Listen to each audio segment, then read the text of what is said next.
Picture this, the air is thick with anticipation, the crowd is roaring, and the ring is set for a battle of titans. This is the backdrop to what could well be Jose Aldo's final UFC fight, where he netted a cool $21,000. The UFC 301 event, held in the vibrant city of Rio de Janeiro, was a spectacle to behold. The main event saw Alexandre Pantoja, the defending flyweight champion, lock horns with Steve Erceg.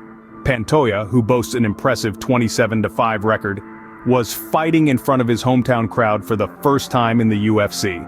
On the other side of the ring, Erceg, with a 12-1 record, was riding an 11-fight winning streak and ranked number 10 in the UFC flyweight division.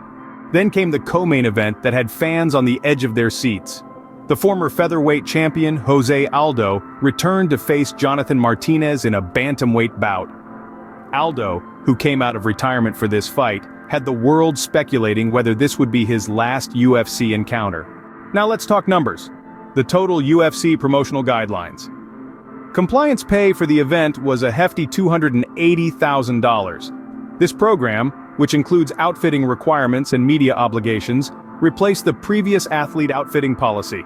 The payouts are calculated based on the fighter's number of UFC bouts. Champions take home $42,000, and title challengers bag $32,000. But the talk of the town was Aldo's $21,000 earnings for this potential final UFC fight.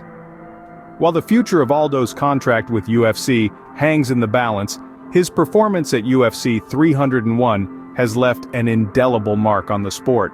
In summary, UFC 301 was a landmark event, not just for the thrilling fights, but also for the significant milestone it marked in the UFC Promotional Guidelines Compliance Program's total payouts, which have now reached a staggering $25,657,000. And as for Jose Aldo, his $21,000 earnings from what could be his final UFC fight surely make for a memorable exit. In the world of UFC, it's not just about the fight, it's about the fighters, their journey, and the legacy they leave behind.